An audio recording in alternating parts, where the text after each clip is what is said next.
up, everybody? Welcome in to another episode of the Swing for the Fences MLB show here on the Run Pure Sports YouTube channel. Friday Night Fireworks, talking today's 9-game MLB slates. Of course, got some games that aren't included, but 9 to pick from should be more than enough, I think, to get to the winner's circle when it's all said and done. We got the normal Friday crew here, Steve Boyden, Statsational. And, breaking it all down game by game as we always do. We'll throw it over to you first. Steve, how you doing on this Friday afternoon? I'm good. It's Friday. We got good weather. It's been a fun week.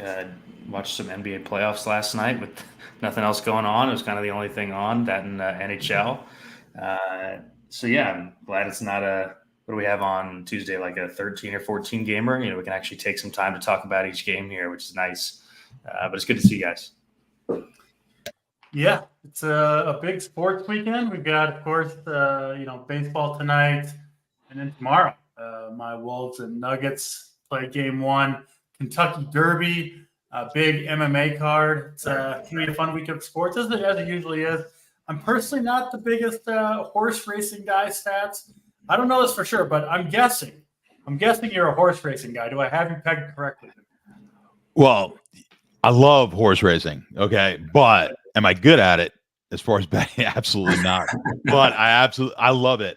Man, I grew up. The only time I ever saw my grandfather was at the track. So basically, that was our bonding time. I never saw him any other place when I was a kid, other than when we went to the track together. He lived right by Aqueduct. So, yes, I do love the horses. One day, my dream is to retire and sit at the track all day and play the ponies. But I'm looking forward to tomorrow. It's always fun. The Derby, sometimes you can get really good price. So I know our boy Wiley is going to be all over it in the Discord. He'll be chatting up some. We got the Oaks today, right? I haven't even looked at that yet. And then we got the Derby tomorrow. So it'll be a lot of fun. It's always a good weekend. And like I said, with all the horses that are entered the Derby, sometimes you get a really nice price. You can hit a nice exacta, nice trifecta tomorrow. Yeah, I can't really say I've ever bet on horses in my entire life. Really? What? How's that possible? I don't know. I just didn't grow up doing it. I've never been to a horse racing track. Oh, man. Yeah. The fact that you called it a horse racing track just says all we need to know right there. Yeah. I know nothing about it. Yeah, you've done yourself a favor by not betting on the horses. You're richer for it, that's for sure. But it's a lot of fun, man.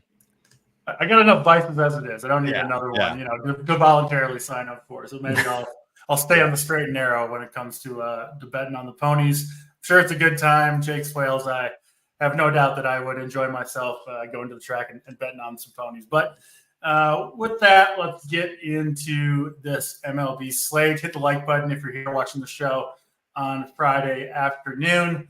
And let's get to it. Detroit and the New York Yankees. First game on this slate. Marcus Stroman pitching for the Yankees, 8.8K on DraftKings for Stroman. He will go opposite Reese Olson for the Detroit Tigers, 7,400 for him. Stroman is one of those guys where I almost never play him, and I almost never stack against him. That's kind of going to be the case for me tonight. Just doesn't have the strikeout upside, in my opinion, and rarely gets blown up either. So just kind of one of those where I generally avoid it. I think that's a reasonable way to go here against the Tigers, who don't really have any bats that I'm super interested in anyway. And then Reese Olson, this is kind of a similar story, I guess, for me. I actually have quite a bit of confidence in him as a pitcher going forward. He's been pretty good this year. I expect him to be as good or maybe even better than that going forward. I do think the Yankees, of course, are in play as a stack, as they often are, but I have enough faith in Olsen that on a 9-game slate, I'll most likely be looking elsewhere. Also, not the best hitting weather in Yankee Stadium, 55 degrees, winds blowing in. Should play more like a pitcher's park tonight. So this game, kind of an all-around fade for me. We'll start with you, Steve. Your thoughts here on Detroit and the New York Yankees. Yeah, I think Stroman's fine. He's back under 9K, and he was up towards 10K for a couple starts there. Kind of the same boat as you. I never end up playing or stacking against him. I just kind of ignore games that Stroman's involved in. Yeah. I think you can go to Yankees here. I played the Yankees all last weekend. They've been really good, especially against right-handed pitching. I agree with you that Olsen long-term is at least a decent, above average arm. But in Yankee Stadium here, the Yanks bats have just been crushing righties. They're up, they're top 3-4 in most advanced metrics against righties on the season now. So I don't mind riding the hot Yankee bats at home here. They look like they're going to go pretty overlooked on the slate. So yeah, I think it's Yanks bats, and then I'm not going to talk you off of Stroman against the Tigers. I just kind of like other guys in that range more if I had to narrow the pool down. Yeah, kind of one of those things for me with Stroman. I just never play him, so I'm not going to start tonight. I get the matchup's pretty good against the Tigers. Tigers do have one of the lower team totals on the slate, so I do think Stroman should be safe here to stats. It's a question of will he, get enough production? Obviously, strikeouts reign supreme in the DFS landscape. Your thoughts here, stats, Yankees and Tigers. Yeah, you know me, I like to go to the betting market. So, I mean, he's projected right around 6 strikeouts in the betting market. I'm going to be higher. I'm going to be over the market on Stroman for tonight. Obviously, a good matchup against Detroit. We've got listen, and that mid-range tonight, pitching is going to be pretty abundant. So we could make a case for a lot of these guys in that 7-8K range. But I think Stroman for me is a guy I'm going to wind up pushing a little harder than I think the market's going to go. So I'm looking to go mid-20, like right around that 25% range on Stroman. I've got him projected. I kind of run through the betting markets and kind of do my projections from there. And, I think he comes out to like the 3rd highest projected just based on the betting markets here tonight for pure points from a point standpoint. So at that price, 8,800, I do like him. I'm not going to have much in the way of Olsen, and I'm also going to be light on the bats in this game. As you said, I think it's looking like a pitching type of night at Yankee Stadium. Wind blowing in. Temperatures are pretty good, but those Yankee bats will probably be on their own. I mean, if it's not a terrible play here, if you want to go ahead and take the Yankees, I think you're going to get some leverage there. But in my 150 builds as of right now, I'm probably going to be right around the market, if not slightly under. But I could totally get behind being over them. And I'm actually right now coming in, almost as low on the Yankees as I am on Detroit. And I'm pretty heavy on Stroman, but I'm going to have a few Detroit stacks in there just to just as a counter, as a leverage type of play. But neither one of these teams are going to be heavily owned for me offensively. Yeah, I'll be surprised if this game is the one that you need offense from. You obviously never know, but I think we'll see relatively low-scoring game in New York to kick off this slate. Next game up is the LA Angels and the Cleveland Guardians. Of course, the Angels recently lost Mike Trout with the torn meniscus. Really sucks. He was off to a massive start with stealing bases again. Kind of looked like his old self, and then of course the injury bug. He just can't seem to avoid it at this point in his career. So he's going to be out a while, and this offense takes a big hit. You take Mike Trout out of that lineup. It wasn't a great lineup anyway. He obviously moved by far the best hitter, and this team, the Angels, becomes one that we were targeting with pitchers anyway, but now I think that, at least in my eyes, becomes even more so. Tanner Bybee, who I'm not the hugest guy on long term, but he has looked really good in his last 2 starts. And frankly, he's been good in 3 of his 5. He had, weirdly, his one hiccup on the year came against the Chicago White Sox. But a pretty talented young pitcher, pitching at home here in Cleveland. Pretty decent pitching weather as well. And, yeah, I think you want to target this Angels team right now. So for me, Tanner Bybee at 8,500. I definitely like him more than Stroman. And I do think he's got a case for certainly being a top 3 point per dollar pitcher on the slate for me. So I'm in on Tanner Bybee. It's kind of hard not to be, frankly, in my opinion. And then Jose Soriano will pitch for the Angels. Very interesting young pitcher, one of the hardest throwers in baseball, averages close to 100 mile per hour with the fastball, but really has a long way to go in the kind of the art of pitching, the command, everything else other than the raw stuff. I think he is somewhat lacking in. And that makes for me, he's an interesting pitcher to target against. Cleveland, super patient. They put the ball in play. They can steal bases. And, they kind of just have been clicking out as an offense for much of the season. So I like the Guardians as a somewhat sneaky stack. They're not super cheap, but you can definitely afford them with some decent pitching. And then I'm not really on the Angels side of this one offensively against Tanner Bybee. and no real interest in Soriano either. Over to you, Steve, for Angels and Guardians. Yeah, I'm kind of with you on Bibee long term. Not a guy that I think is going to be awesome, but a guy that we can use in certain spots at home here against the Angels. Strikeouts are in this lineup. The top Angels are ninth in the season. They strikeout rate against righties. Without Trout, that's only going to improve. I wish he was going to be lower owned here.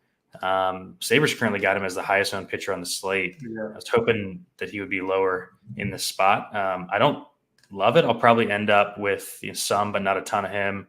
I have more interest in the Cleveland bats here, like you said, with Soriano. I just think he's going to be super volatile, and like the matchup with Cleveland just seems like a spot where it's just not a good matchup for him. Right? It's a patient team. He's going to be wild. I think we could see some traffic on the bags here, and like we talked about last week, this Cleveland team has more pop than last year's team. They're top half in ISO instead of bottom five. So yeah, I like Cleveland here. The Angels pen is gettable too. I think Soriano is going to be a guy who's going to have random starts where he strikes out a bunch of guys, but also just really prone for crooked innings. Giving up 3-run bombs, stuff like that. So give me the Cleveland bats. I'm going to have son of Bibee, but not like a core play pitcher for me. Yeah, Bibee going to be very popular. This is one of those slates for me pitching wise where I'm kind of having trouble getting away from the popular plays of the day. Obviously, but my favorite slates are the ones where I genuinely like someone who's going to be super low owned. Not really the case for me on this slate, so I'm not going to force people in that I don't like. I will be eating a fair bit of that Bibee chalk, no question about it. And glad to hear you're with me on the Guardians bats, Steve. I think they'll go a little bit overlooked on this slate, given the modest team total that the Guardians have. Really bad Angels bullpen, too, behind Soriano. So I really do like this spot quite a bit for the Guardians. Stats, over to you for Angels and Guardians. So Bibee has the highest projected strikeout total on the slate, right? That's the good part. The bad part is he's taken a lot of money here on the under. So it actually opened. He was projected at 7Ks this morning, projected at 6.3. That's a pretty big move. We talked about it last week. The other side with I'm forgetting now, the Japanese pitcher for Chicago. He had some steam going his way, and we saw he wound up being pretty good on the slate. So you've got a steam move going the opposite way on Bibee. So my projections, just based on the numbers, I've got him pretty high, but I'm going to wind up going in there and tweaking that and getting less of him. I think, where do we think the market is? I think he's going to be maybe in the 30% or so range. Yeah, I think around, I bet 35 to 40 for Bibee. Right. So if he's 35 to 40, then I'll feel really good being, around 25%, something like that. Because as I'm running it now with the numbers that I have, I ran him at 40%, which I think is going to be too much. I don't want to be that high on him. And again, with that said, his projections are still really good, but I'm a little worried about how much money has come in on his unders and the Ks and really against him across the board. When you look at the other guy who's taken the most money against on the under for his, or the most money on the under of his K projection, it's Soriano. So both of these guys have really taken a hit on their K number from where it was earlier this morning to where it is now. So it's another guy I'm kind of low on. So, which leads me to the bats. Now, I can't take the Angel bats in this game as much as some people may want to play them as maybe a leverage play against a Bibee who's going to be owned. I just can't get there. I mean, this was an abysmal offense with Trout. Without Trout, I just can't see it happening. So that's not the way I'm going to go. I do like the Cleveland bats, as you said, especially the top four in that lineup. I mean, it's a little pricey with Ramirez at 5,800, but I really like, especially Quan and Jimenez. I really like the 1-2 there for lineups if you want to take them in a secondary stack, especially. I do like that play. So Cleveland bats for me for sure. I'm going to try. While I do have really high projections based on the betting markets on Bibee, I think the move here is to get under the market. I think that's kind of the way the money's coming in, and I think we want to get under with, especially with as many options as we have at this price range. Yeah, makes sense. Yeah, I'm curious who else you like kind of in this price range, because I actually came away with not liking very many pitchers on the slate in general. So that's yeah. Go ahead. Well, I mean, I'm probably higher on Stroman than you guys are, so that's where okay. you know what I mean. So I'm gonna Yeah. wind up there. And we'll go through some of the other guys. Yeah, so the Stroman makes a lot of sense. If you're on Stroman, it makes sense to be a little bit under on Bybee. I'm just not on Stroman, so obviously some of that ownership that you're playing Stroman will go to Bybee for me. So yeah, that does make sense there. Let's get to Texas and Kansas City. This one in Kansas City, Kauffman Stadium. Two righties on the hill, Brady Singer and Michael Lorenzen.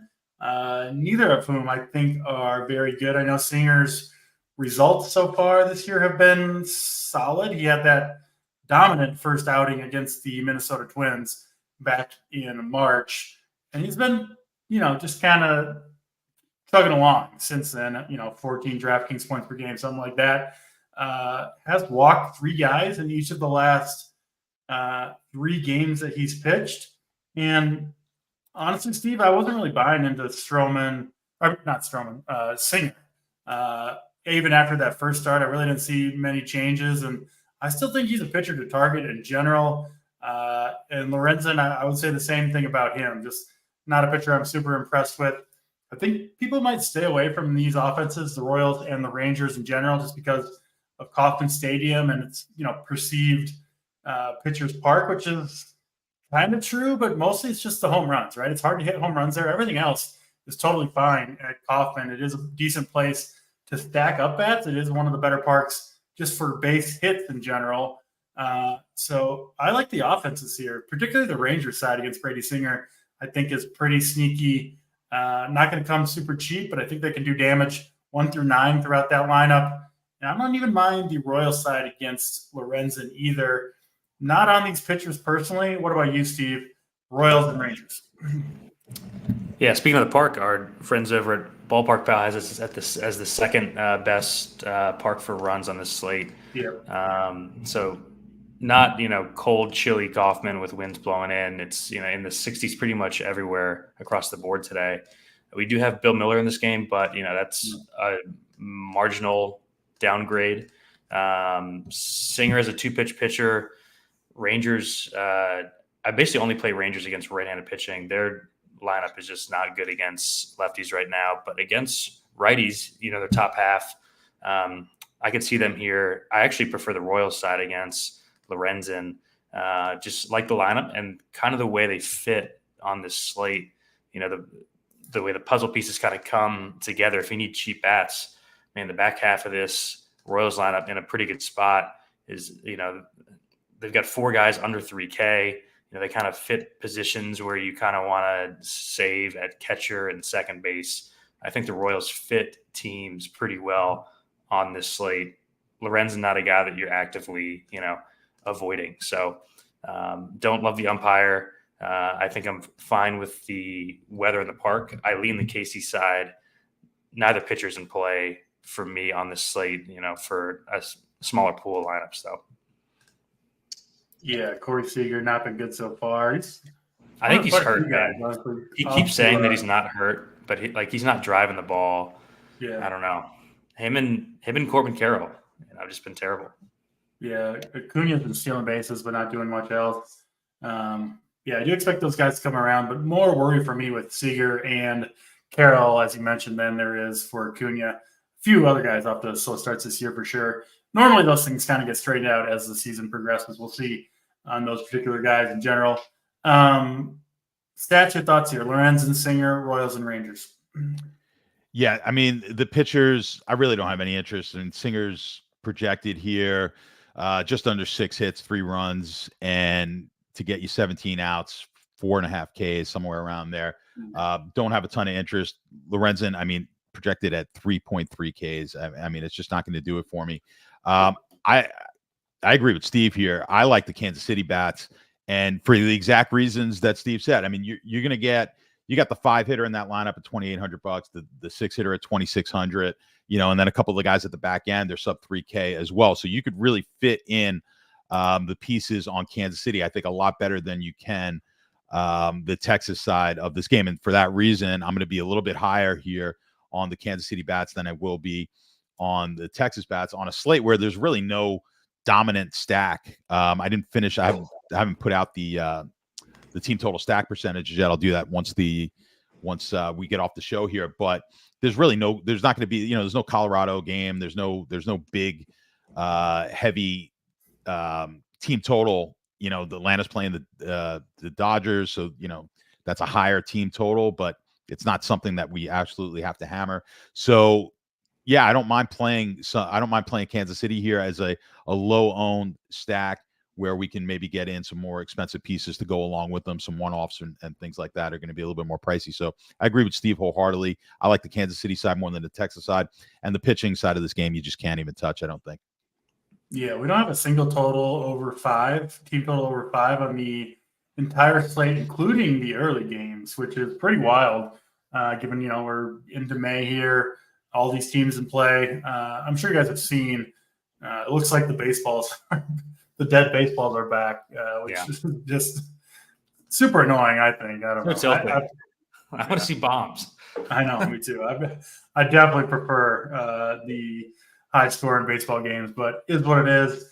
Seems like they can change them at any time, but it does seem essentially a near certainty right now that some of the deader baseballs that we've seen in the last few years are in play. So yeah, more emphasis on speed, which we've seen. The power hitters who can nuke it anywhere, guys like Judge and Ellie De La Cruz, right, that can hit absolute bombs. I think they get slight bumps. And then kind of the marginal power hitters, those are the guys that I think are going to be most hurt with the hitting environment that we have this year with the baseball. So brief aside there, not a ton you can do about it, I don't think, DFS-wise, but did want to mention it because it does seem to be basically a certainty that it's been true, at least so far. We'll see if it continues going on the rest of the year. Next game up, Seattle and the Houston Astros. This game very closely aligned. We actually have a bunch of these games that are essentially coin flips in the market. Ronel Blanco pitching for the Houston Astros, George Kirby for Seattle Mariners. Blanco, one of the better stories pitching-wise this year, kind of out of nowhere. I certainly didn't see it coming. Threw that no-hitter against Toronto in his first start back on the 1st of April. And, hasn't obviously been as good as that since. But frankly, he's kept it going, including its two games against the Rangers, a game in Colorado, his last start where he was very good, took on the Nationals who have been okay. And, he's throwing 90 to 105 pitches every time out there.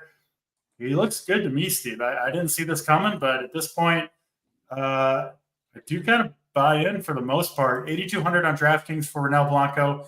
He's not the highest strikeout guy in the world, but he does get a pretty damn good strikeout matchup here against the Mariners, who really haven't hit much all year long. They are a team that can swing and miss, fairly right-handed heavy, which I think is pretty good for Blanco. So, yeah, I do like him at 8,200. Honestly, I haven't played him a ton so far this year, but I have interest on this plate more so than George Kirby, who obviously is capable of big games as well. I mean, look what he did against the Cardinals, the Diamondbacks, right? Arizona Diamondbacks. Last time out, 10 strikeouts, over 7 shutout innings. I certainly wouldn't expect anything like that. And he's generally a pitcher I don't play a ton of because he, for the most part, lacks a little bit of strikeout upside. I'm not going to play him against Houston. I don't really play many pitchers against Houston in general. I'll stick to that tonight on a bigger slate. But I do like Blanco, and I don't mind the Astros guys as one-offs, the power guys. Alvarez, Tucker, maybe an Altuve, a Singleton, a Loper Fido down there, cheap at the bottom of the lineup. Because Kirby, right, his thing, he doesn't walk anybody, but he does challenge hitters. So I don't want to stack against them. It's pretty hard to put together multiple base runners in an inning against George Kirby, but you can absolutely take him yard. He'll challenge you with the fastball, and the power hitters in this lineup I think are pretty decent bets to take him deep. So I'll be mostly leaving the Astros to one-off, but I do like those guys quite a bit. What about you, Steve? Mariners and Astros here. Yeah, I like Kirby. He's just awesome, man. Like, we've talked about it almost every show. I'm going to be almost always overweight on the talented pitchers in tough matchups. We talked about it with Raggins. We talked about it with Crochet, guys like that. I think Kirby's in that tier of pitcher. He's shown it already this season. It's a tough matchup, but I think that's, it's baked into the price tag too. We've seen him upwards of 10K. We're getting him under 8K here. He's cheaper than Ronel Blanco on this slate. I think he's a great play. I don't think anyone's going to click him. I'm seeing under 10% owned. I'll probably have double the field here, under 8K. And he's got the third highest strikeout rate on the slate behind Gray and Cease, 2.8 Sierra. Obviously a bad strikeout matchup, but I think, with the low walk rate, at least, if he gives up a solo bomb or two, he can still give you a good score at 8K. So I like him.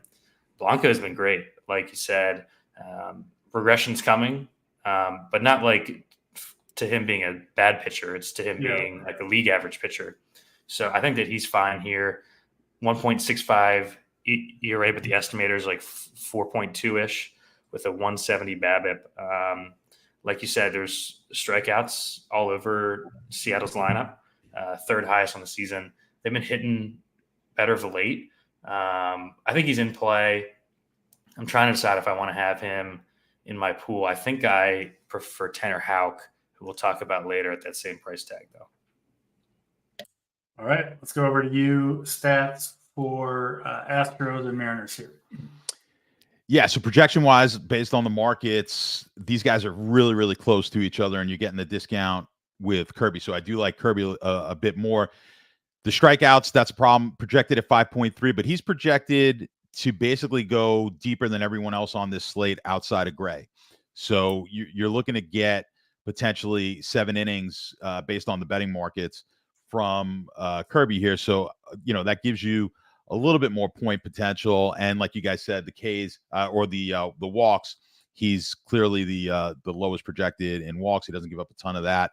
So, for that price, I think it's just way too cheap to get a guy with his with the kind of talent he is at 7,800. So if we're projecting the market to be in the teens, something like that, I'd want to be over. I'd want to be in the 20 some odd, low 20s, mid 20% range. I think on Kirby is not bad here at 7,800. Don't mind Blanco either. Like I said, I've got him projected both about the same. Blanco's going to be projected for more strikeouts in the betting market. He's up there as one of the highest strikeout projections, 6.2. I'm just kind of scrolling down. I think that's the highest. It's tied with a bunch of guys. So he's projected to be up there just about with all the big pitchers as far as strikeouts go, with the 6.2 strikeouts, projected for a little bit less innings than or less outs than a Kirby is. But so again, they're going to project out about the same. I'm going to have more Kirby. Like you said, he's had some unbelievable. Look at his last outing. I mean, it was just unbelievable with 12 strikeouts, 7 innings against Arizona.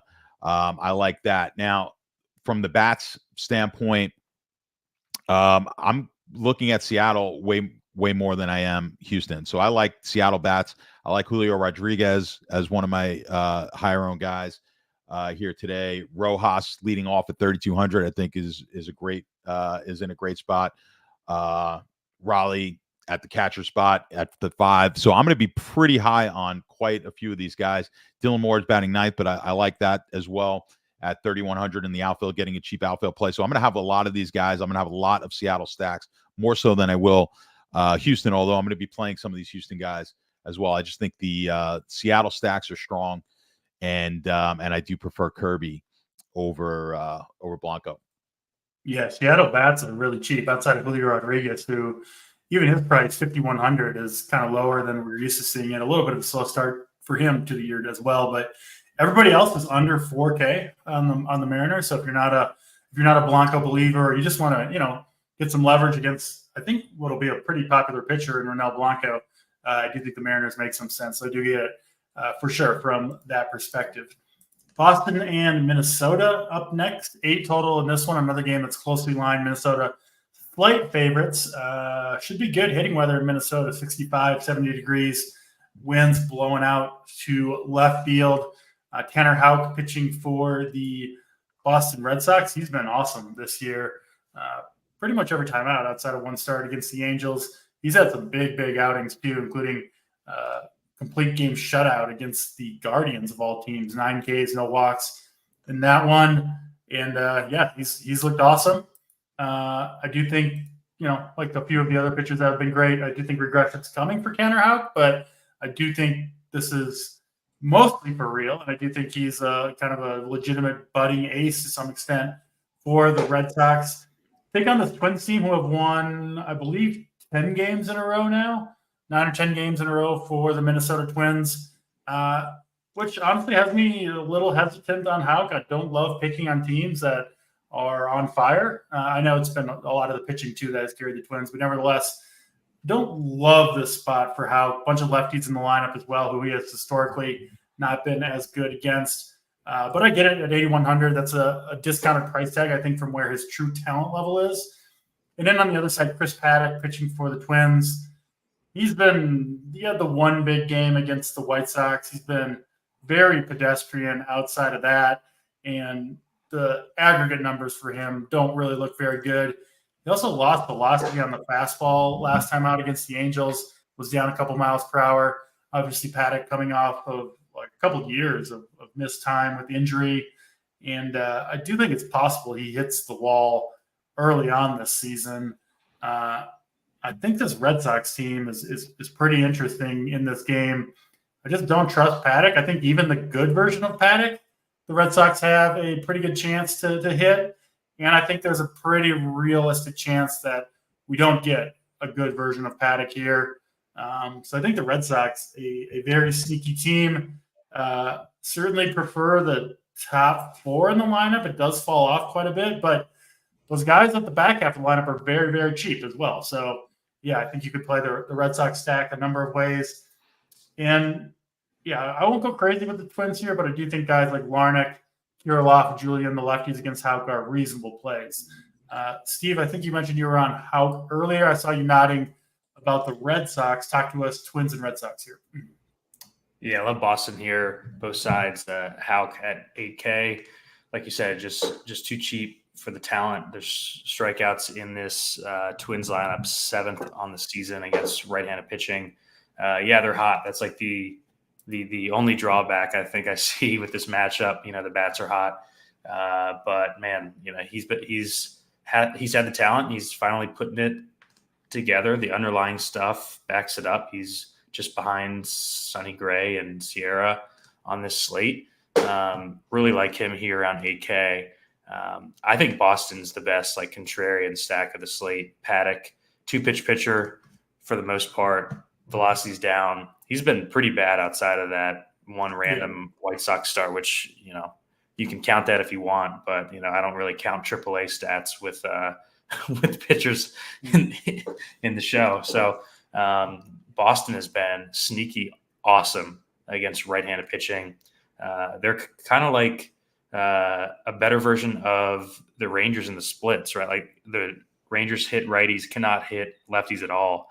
Boston's an even more extreme version of that with the way that their lineup is set up right now.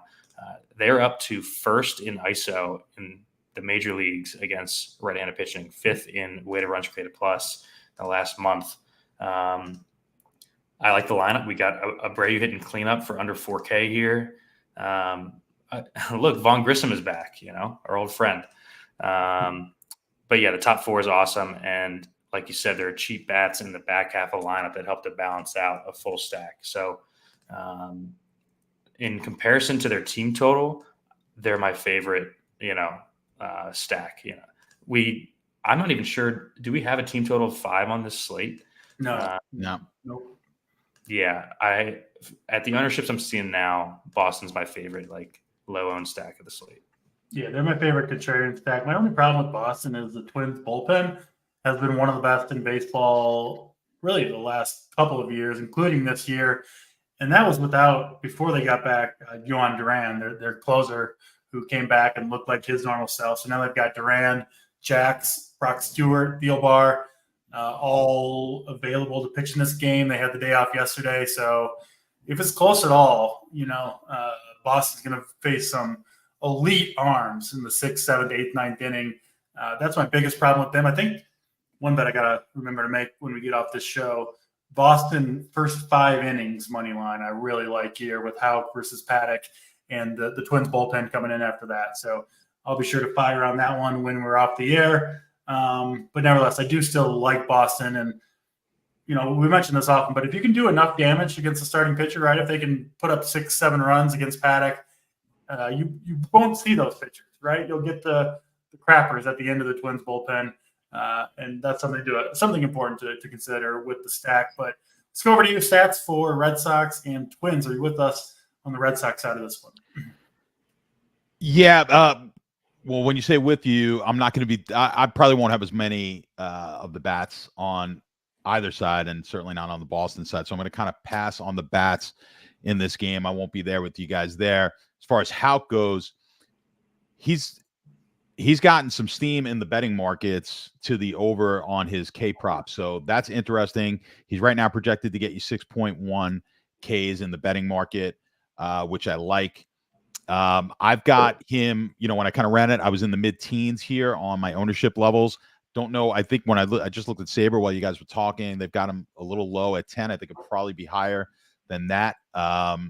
So I'm not sure what I'm going to probably do is just because of that steam move, I may move him up a little bit, get him close to 20% in my lineups. But another guy who's kind of been steamed up was Paddock. I just don't like him all that much, but 5.2 Ks is the projection right now at that price of 6,300. Yeah. It's not awful. It's not awful. So if you want to take him there, I'm going to have a small bit of him. I don't know what look, he had the upside. Like you said, it was against a minor league team, basically 10 strikeouts against the White Sox in 7 innings. Got you 30. He doesn't really have to get you 36 here, though, tonight. If he can get you in the mid-20s, maybe that's good enough. Even if he gets you 20 at 6,300, who the hell knows? He's not going to get you 36 tonight. He's not getting you 36. No, he's not getting you 36. But we're not looking for that. So I think in my MME builds for sure, I'm going to have a small piece here. I'll probably be around the 5% mark, something like that.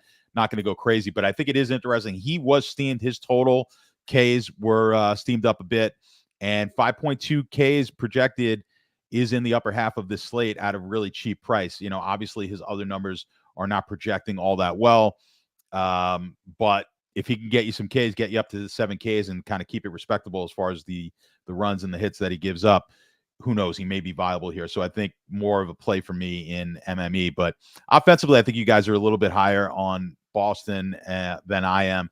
And I like kind of like what DC said. It just kind of reinforces my my view there with the bullpens the bullpen for Minnesota. If this game is tight, going to be a little tough for Boston to put much up in the 6th, 7th, 8th, and 9th. So I'm staying away from it. And for me, I'm going to bump Houck up a little bit and Paddock right around the 5% mark. Boy, you saw what over on Bet Rivers first 5 money line minus 114.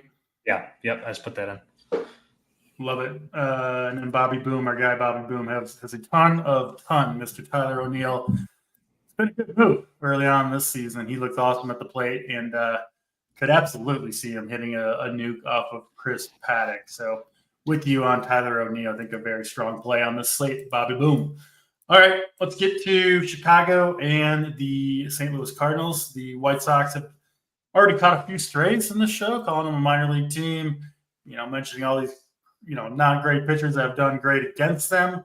Well, tonight they face a very strong pitcher, Sonny Gray, who I still think he's kind of underrated. I mean, this dude I believe he finished second last year in AL Cy Young voting, and has really picked up pretty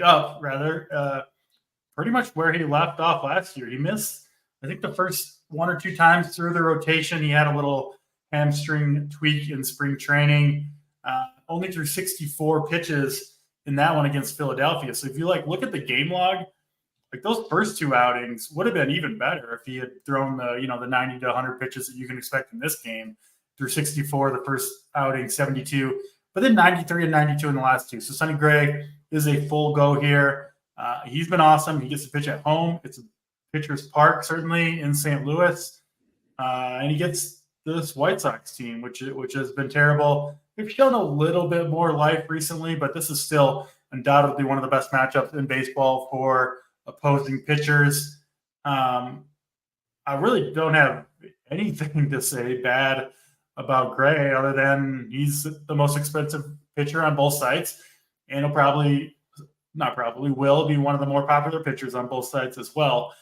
So that's the mark against him, right? It's just the price and the ownership. But at least from where I'm sitting, there's no reason to expect anything other than a very strong outing from Sonny Gray. And, could be even better than that. I mean, who knows against this White Sox team? I could see him just absolutely rolling through these guys. So I love Sonny Gray. I'll have plenty of him. I'm doing my best to get over the field on Sonny Gray. I do think he is both the safest. I think he's by far the safest pitcher on this slate. I think he's got the most upside. He doesn't clear the field quite as much on that one in my eyes. But, yeah, safest pitcher on the board. Love Sonny Gray here. Brad Keller pitching for the White Sox. It's going to have people on this Cardinals team who I believe have the highest team total on this 9-game slate, sitting around 4.8 at the moment. I get it against Brad Keller and a bad White Sox bullpen, Steve. But I also don't really trust this Cardinals offense. And it's not like it's a great hitting environment either. Your thoughts here, Steve, on White Sox and Cardinals? Obviously a pretty important game to get right here. Yeah, Gray's been awesome, like you said. 10K, probably about right on him. Projection isn't crazy, though. I see Bybee and Gray as the top 2 on pitchers. It's probably right. No doubt the safest option on the board. Some people chat have been talking about the White Sox being pesky of late. Yeah, instead of dead last 30th, they're like 22nd, in all the advanced metrics. So it's not like they're a good offense now. It is a bit of a different lineup. They signed a couple bats there. But, yeah, I mean, he's the safest play on the board. If you can afford him, that's great. That's why I think the Cardinals are going to be popular with, him and Bybee because of the cheap price tags. Cardinals, like you said, with the highest team total, are going to be very owned for a very, very bad offense here. The Cards have been so terrible the entire season. The numbers back it up. Bottom 5 offense in baseball in a pitcher's park. I'm not in love with the Cardinals here. I'll have some. I kind of want to play them as secondary stacks to try to get away from some of the chalkier 5-mans and take shots on a couple of the other offenses on the slate. But yeah, I mean, Gray's the best, raw play at pitcher. Cardinals, I get to play. We got Burleson hitting 5th. He's going to be 30+% owned in single entry stuff, pinch hit risk guy. So yeah, I don't really know where I stand on the Cards bats. I haven't played them all season. I get the spot. The issue I've always had with stacking against Brad Keller, yeah, he's bad, but he doesn't give up fly balls. He's like a career 55-60% ground ball guy, which I always kind of struggle full stacking against. So kind of undecided on Cardinals at this point. Yeah, I'll probably be a little bit lower on the field on the Cardinals. I think that's a fair way to approach it, a good way to approach it in my eyes, given that they're going to be popular and it's just an offense that I don't trust. I do get, of course, why people are going there. What about you, Stats? Your thoughts here on Cardinals and White Sox? Yeah, so as far as game theory standpoint, absolutely. I think if I'm playing 1 lineup, 3 lineups, something like that, I'm just not using St. Louis. I mean, let's try to fade. Let's try to fade them here with some of these other. Everyone is so close with the team totals. I've got no problem there doing that. From an MME standpoint, yeah, I'm going to have them. I kind of spread it out a little bit, but so yeah, totally fit. And I think you could actually fade Gray as well in a single line. Now, does that mean I don't like Gray? No, he's the best pitcher on the board here tonight. But you look at it, he's only projected to get you 6.2 Ks in the betting market, which is interesting. You've got other guys out there, like, Bybee is projected at 6.3, $1,600 less. Now, where I think the projections are differentiating themselves between Bybee and Gray is just the fact that he's a 3-1 favorite. So the win equity that you're getting here on Gray is pretty high. He should get you at least the 5 innings. Probably he's going to get you 6. I mean, the betting markets are looking at him getting you 19 outs tonight. So he should get you there in a winning position. They should win the game.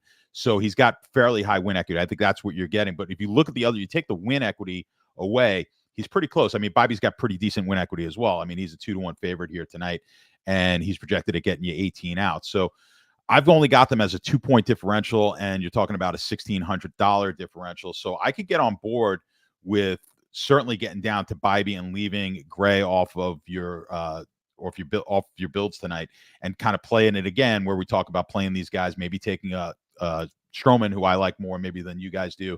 But there's some other options here that you could play cheap, and then getting yourself off of that St. Louis stack where everyone else is going to be. And I just think there's a ton of different ways to go. We're all going to like maybe some different stacks, but there's a lot of ways. I just don't see St. Louis most likely. They'll be the highest owned stack. And let's say they're going to be, I don't know, 15 to 20% owned. I haven't really looked at it as the highest owned stack. Do you think on a slate, 9 games, 18 teams, let's throw out a couple of teams here. Let's throw out the White Sox, and Colorado, something like that. Let's throw out like a couple of teams of the 15 teams left. I mean, are they that high of a percentage of hitting, being in the optimal lineup over some of these other teams? I just don't think it's there. So I think the prudent play here is to fade St. Louis and go elsewhere, take one of these lesser owned stacks. I don't really like Boston, but like, you guys like Boston. I'm happier doing that. I feel more comfortable there taking a low owned team like Boston and then just fading the chalky St. Louis tonight. Yeah. Like if you're playing the 121, these Cardinal bats are going to be 30, 40% owned. It's just not the way that I play, honestly. It's probably honestly a wise way to play in general is to, if you just always faded the highest owned, stack on the slate, it'd probably, I think, in general be like, it's weird because a lot of times, right, you'd be like, oh man, I wish I would have taken them. But obviously when they bust, then you've got a much better chance to win. But I think it's especially true on a slate like this where it's a bad offense still. And their team total is not really that much higher. I mean, we've got a bunch kind of clustered around that 4.2 to 4.7 range. So, yeah, we all got the same take on the Cardinals. We're going to be lower on the field on them. Obviously, if you're, big into the Cardinals here, I understand it. But I think there are plenty of other ways to go that have closer to a chance of hitting than the numbers would indicate when you look at the ownership percentages.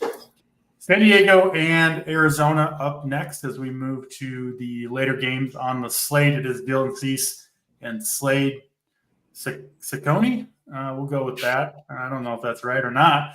I know how to pronounce most of these guys, but him I'm uncertain on. This one, another toss-up in the betting market, does have a reasonably high total at 9. I believe the roof will be open in Arizona, so should be warm. Ball should be flying. What are you laughing at, Steve? I'm laughing at this.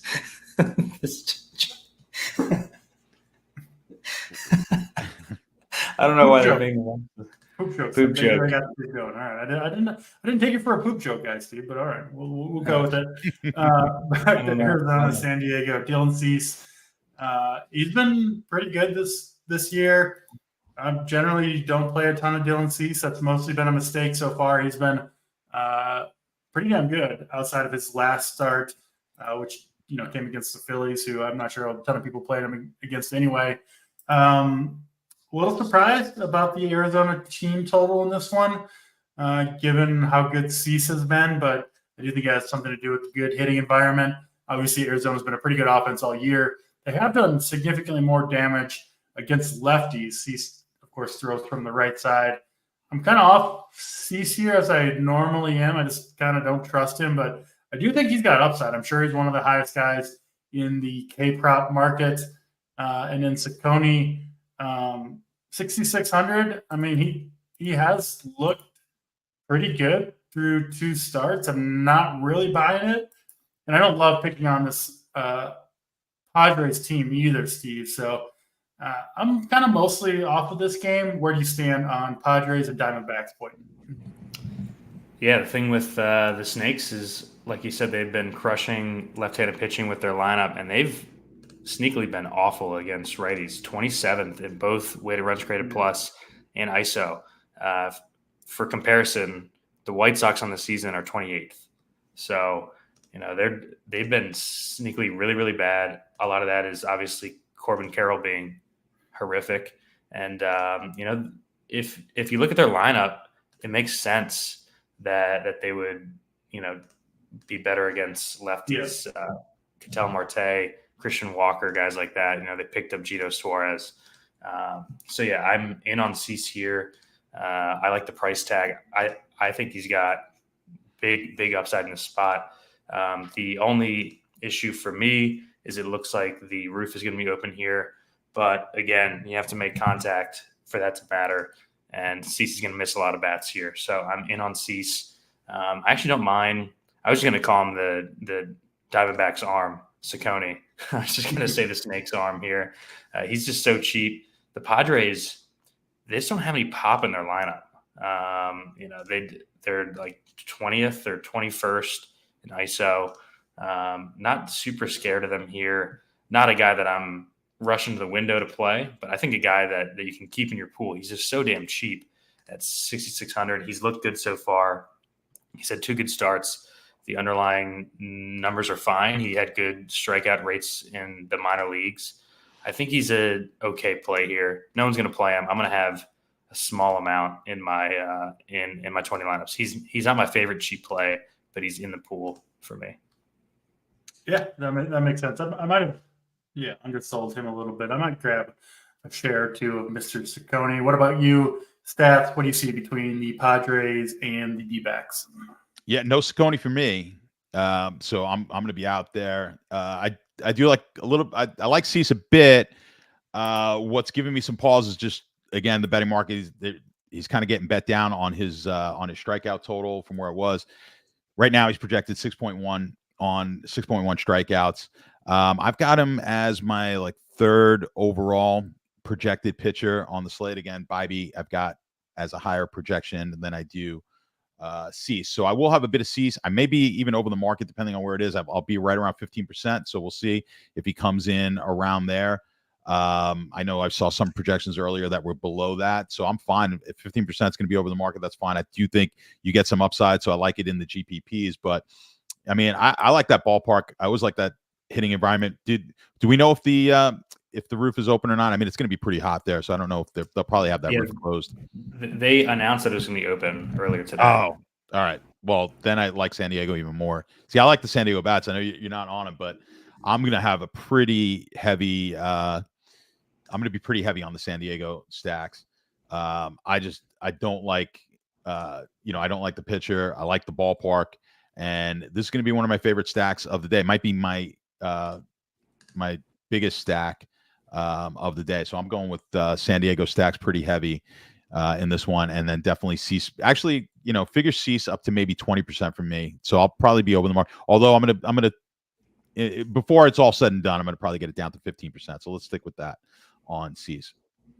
Yeah, that makes sense. I think you can play either side of this, but yeah, the Padres lineup kind of coming together, especially with the way Jerks and Profar are swinging the bat right now in that leadoff spot. So totally get it on the Padres. Let's get to Miami and Oakland up next. 2 lefties on the hill, JP Sears and Ryan Weathers. I had some somewhat high hopes for Weathers coming into the season. He's been mostly a disappointment. Did have the one big start against San Francisco, but it's been mostly ugly for him. Kind of about ready to give up on this guy, Steve, but not yet. Can't do it quite yet with the matchup of the Oakland A's on board or on tap here in Oakland. 6K Ryan Weathers. He is, I believe, the cheapest starting pitcher on the slate on DraftKings. Yeah, he is. And he'll go up against the second cheapest starting pitcher, Mr. JP Sears, who I really like. I do think he's going to get steamed up here in the ownership. I think he should. I mean, this Miami team has been awful, especially against lefties, one of the worst teams in the league against left-handed pitchers. And, not like Sears is some world beater, but he's a league average arm. He's been solid 4 outings in a row, including 2 starts over 25 fantasy points. Those have come against Texas, Yankees, Orioles, and then St. Louis, who also swings it better against lefties. So pretty tough run of matchups. He's performed well. He's at home. He's against a dead Marlins team. Hard for me not to have a lot of interest in Mr. Sears. And honestly, if you want to play both these pitchers together and load up on the bats, I think that's a fair way to go in this on the slate. So, Steve, I know that might be a strategy that you take tonight. Talk to us, Marlins and A's. Yeah, I like Sears a lot here. I'm going to have him on my main team. Just Me been too. targeting Marlins with left-handed pitching pretty much all season. They're, like you said, are just atrocious against left-handed pitching, specifically 28th in both weighted runs created plus and ISO, just completely dead. He's way too cheap here. I think he puts up a nice outing at 6,100. Really gives you flexibility to play whatever five-man you want. We're going to talk about the game in LA next. I like both sides of that game for bats. So if you play Sears, it kind of helps you get to those stacks. I'm going to have Weathers in the pool. I think one of the most interesting parts of the slate is that Oakland bats are going to be chalky, which happens like 3 or 4 times a season. It never works out. Yeah, I mean, Oakland bats at home at night in this park being chalk is just hilarious. These bats are going to be like 15, 20%. Yeah, they do have some pop. I think Weathers is a decent arm. He's got good stuff. He just the biggest thing for him is walks. I put in the playbook. I think this is a decent matchup for him.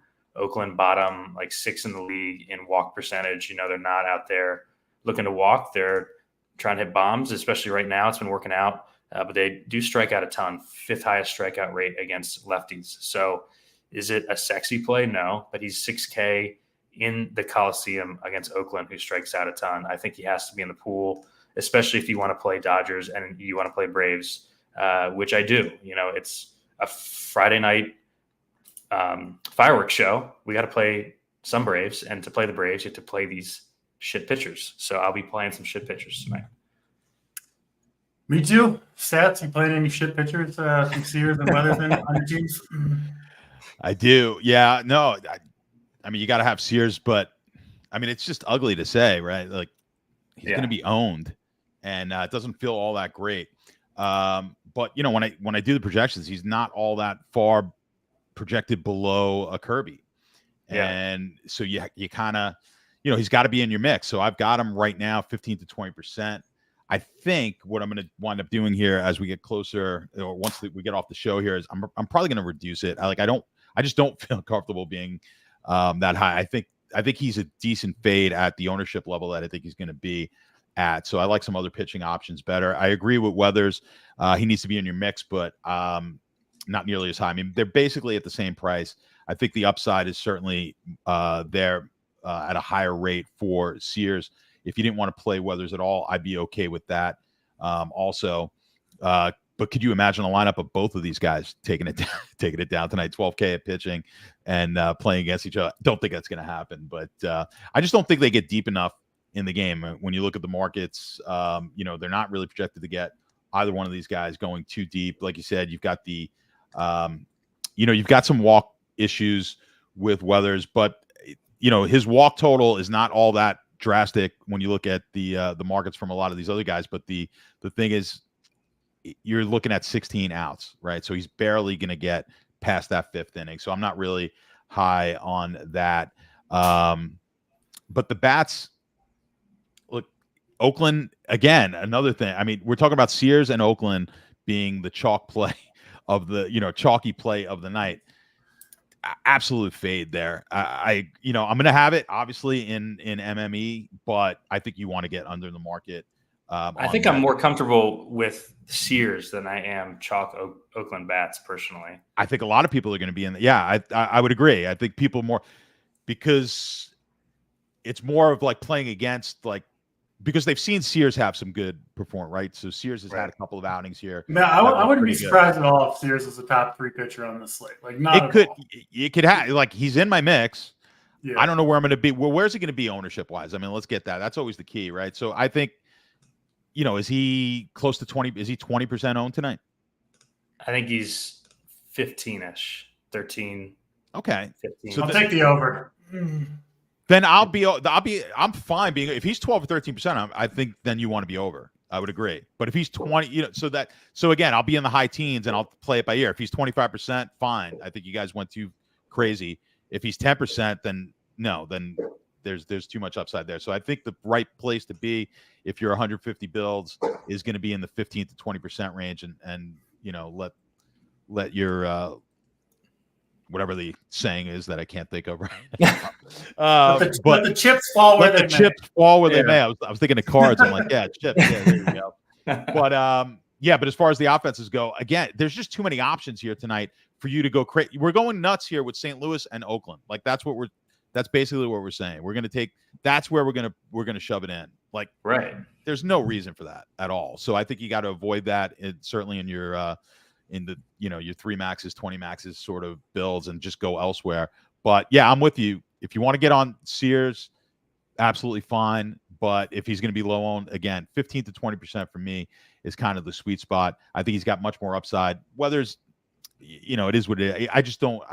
I'm perfectly fine not using him at all in any type of build. DC, this is the last ride for Weathers. If it doesn't work here, we're out. I almost wish you didn't have such a good matchup, because then what did you say to me earlier? At least it'll be 9 p.m. before we're dead. If you play Weathers, Sears, and the Dodgers, Braves, you'll have a nice buzz on before your teams get absolutely nuked by this chalk. So Weathers at like 7% against the A's. Plus, you get the bonus of leverage against. Maybe the most popular stack on the entire slate will be the Oakland A's. So you get a little bit of both there. You talk about stacking against a chalk pitcher, goes the other way too, taking a pitcher against the chalk stack. So I've got to be kicked the balls by Weathers one more time today. Yeah, he's cheap enough where it does work. The problem with sometimes when you do that is if the guy's not really a strikeout pitcher, he's just not giving up anything. You just don't get the points. But at 6K, it's possible. Yeah, for sure. Yeah. Won't work out, but no, it won't. But all right, Atlanta and the LA Dodgers up next. Last game on the slate. I believe highest total on the slate, sitting at 9.5. Kind of average conditions in LA, 60, 65 degrees. Some winds out to center field. Charlie Morton pitching for the Atlanta Braves, obviously a pretty good pitcher. He does, however, allow a lot of base runners. Hasn't quite been the case so far this year, but is generally the case with him. Allows steals, gives up power. We know what the Dodgers can do. And then Gavin Stone pitching for the Dodgers again. I don't think Gavin Stone is by any means a terrible pitcher, but he's got about as tough matchup as you can get, of course, against the Atlanta Braves, who have been kind of quiet over the last 2 or 3 weeks. I'm sensing a big game for them here on Friday night. We always love the Braves on Friday night on this show, and that's the case once again for me. Kind of waiting for this team to bust out. It's coming. As long as this team can stay healthy, they are going to end up. It's one of the best offenses in the league, if not at the very top, along, frankly, with the LA Dodgers. So I'm in on the bats here. I'm not playing these pitchers, Steve. I know you are leaning the same way. Talk to us, Dodgers and Braves. Yeah, finally we got to this game. It's not every Friday slate that we get to the Braves or the Dodgers and we see this kind of ownership on these bats. I love both sides here. Like you said, the Braves are cold right now. I don't really care about that. This team can bust out at any point. They kind of started to get going in that last game in Seattle. At these price tags, no one's going to play these guys. I actually don't mind the Dodgers stadium when the wind's blowing out. I think it's fine. And like you said, there aren't really teams in great spots. People are playing St. Louis at home. They're playing Oakland. I don't see anyone else with the ability to truly like break open the slate more often than not than these two teams. And, I like a couple of the cheaper pitchers on this slate. So I'm going to be taking my swings with both sides of the coin here. The Dodgers have been the best lineup in baseball against right-handed pitching. Morton, his walk rate is gone up as he's, the stuff is a bit diminished. He's nibbling more, which, happens when you're almost 40. I think the Dodgers are in a great spot here. They're first in weighted runs created plus in the season against righties. The only issue with me for the Dodgers is I don't have as much interest in like the bottom of the order lefties. The Atlanta pen has 4 or 5 left-handed arms in there. So, the Gavin Luxes, the Outmans of the world, I'll probably be trying to avoid in this series just because there's so many left-handed arms in the pen. They're not taking out Ohtani or Freeman or Muncy, but those bottom order guys are in danger basically the entire game. So it'll be the big bats for me pretty much on both sides. And I'm playing the uncomfortable pitchers to get to the bats in this game. Makes sense to me. What about you, Stats? What do you see, Dodgers and Braves? Yeah, so I like what Steve's saying there as well. I mean, do you feel more comfortable playing low-owned Braves, which I like the Braves side of this game way more than I do offensively than I like the Dodgers side. So did you feel more comfortable playing low-owned Braves or high-owned Oakland? I mean, to me, let's take a shot at talent, and if the talent breaks out at a low ownership, let's roll with it. So there's enough value at pitching here today. Like Steve said, I'll take some of the cheaper pitchers, pair them up with Atlanta, and you can do the same thing with the Dodgers. I've got no problem with that. I just like the Atlanta side better. I think you got a higher upside. I mean, the game is a coin flip. I get that.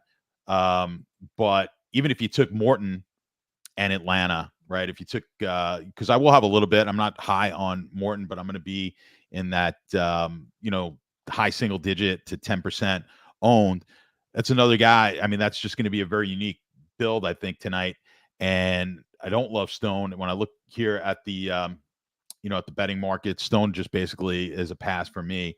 Morton's got some K upside. I mean, he's projected close to 6 Ks tonight. So, and we've seen him get upwards, close to the double digits. It could happen here tonight at 7,600. I don't mind that price at all for what I think we could get. And like I said, when the chalk hitting tonight is not the expensive hitters, then I want to move that way. I want to pay up at hitter tonight. I think I want to pay up for offense, and I'm going to pay down at the pitcher. I think that's the move here. Let's get different. I think we're going to get a very low. The winners in these big GPPs tonight will be very low ownership type of builds, I think. Yeah, we're all on the same page there on the Dodgers and Braves game. Let's get to some of the fun stuff. Do you like the Braves or the Dodgers more here? Bats. Slightly Braves, but really, really close for me. The Braves, you can much more play the whole lineup. I think if the Dodgers, you kind of got to play the expensive guys at the top, which obviously makes them a little bit tougher to fit. And I also that's just what I was going to say too. They're just like easier to full stack, I think. Yeah. Yep. All right, let's get to the stacks. Favorite stack, favorite contrarian stack. My favorite stack on this slate actually probably will be contrarian as well, which is always fun. But I like the Rangers against Brady Singer in that Royals bullpen. I think they're going to go overlooked, but I think their team total is too low here for whatever reason. And I think they're going to do some damage against Singer, who I don't believe in. And then contrarian stack, might be stealing this one from you, Steve, but the Red Sox, I think, are going to put up some numbers against Chris Paddock and hopefully avoid the elite arms at the back of the Twins pen. Steve, over to you. Favorite stack, favorite contrarian stack. 5-man, my single entry 121 team is going to be the Braves tonight. They are my favorite stack on the board. My contrarian stack, we talked about him earlier. I just think Soriano, it could go real bad for him against Cleveland.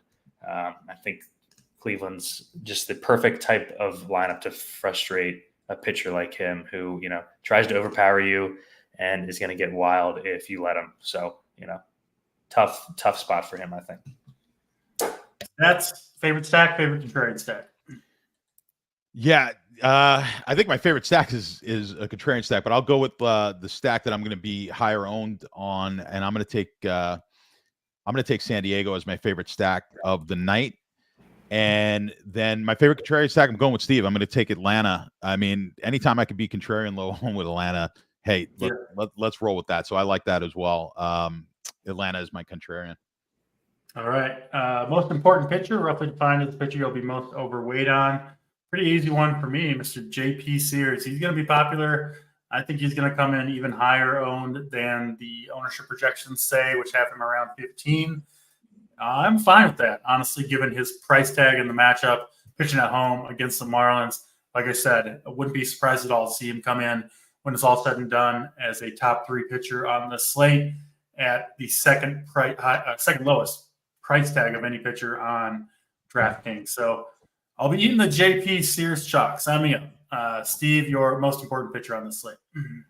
Well, you took Sears. I'll go with a guy that kind of fits the theme of what I've been doing a lot this year. I'll go George Kirby. I'm going to be over on him. Just a bet on talent spot in a tough matchup. I'm going to keep playing these guys just because they do have the upside. And I do think that the risk is baked in a bit with the decrease in price tag. Stats, your most important pitcher tonight?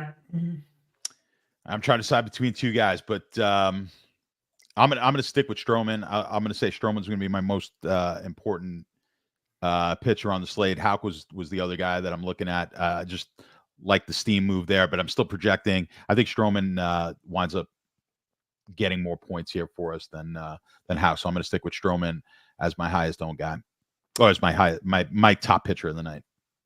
All right, we'll do a home run call. Boyden, we'll go over to you. We'll let you go first on this one. Home run call for the people. You're muted. Damn it. I'm going to go with the guy who's been pretty shitty this year, but he's getting one for us tonight. Matt Olson gets off the schneid tonight. I think he's got like 3 bombs on the year after hitting 50-something last year. He gets it going tonight. Matt Olson's going deep. All right, big Matt Olson. I'll be rooting for that as well. Stats, your home run call for the night? Guy who started out kind of hot with home runs and cooled off. He gets back on track tonight. Tatis hits one out for me. Fernando Tatis. I'll go to my favorite stack, and I'll go with Mr. Evan Carter off of Brady Singer in the Royals bullpen. Takes Singer to Evan Carter there for the Rangers. And then finally, overall favorite bat on the slate. Boyden, we'll let you start with this one. Go ahead. Favorite bat on the slate. I'm going to stick with Atlanta. I'll go with the big beater. Marcell Ozuna stays hot. He's not the big bear. He's the big beater. He's up to 6K now. No one's going to be playing these Braves bats. I'm playing them all. All the expensive Braves are going off for us tonight. All right, we got Marcell Ozuna. Stats, your favorite hitter or play of the day on the slate? Yeah, I mean, I told you I like a lot of the San Diego guys, but I'm going to get away from that. I'll just go with another team that I do like here, and I'll go with Jimenez on Cleveland. I like him quite a bit outside the San Diego guys. The Cleveland side there, Mr. Josh Naylor, a guy I've been really high on this season. Just looks awesome up at the plate. I have a lot of confidence when he's up there, and I think I will against Jose Soriano and that bad Angels bullpen as well. That'll do it for this show. That's all 9 games. Got the home run calls, plays of the day, pitchers, stacks, everything you guys need to hopefully get to the top of the leaderboard. We do have a monster weekend of sports coming up with the Kentucky Derby, MMA, NBA playoffs picking up steam, of course, baseball, NASCAR. Maybe that's going this weekend. I personally don't know, but maybe golf, everything you need over at runpuresports.com. Use promo code DC15 for 15% off your first weekly or monthly payment. Hit the like button on your way out if you haven't yet done so. No baseball show on Saturdays, but we will, of course, be back on Sunday morning. I think me and Schlong on that one. So join us then, and hopefully we'll see some RPS logos up at the top tonight. For Boyden, for Stats on DC, we're out of here.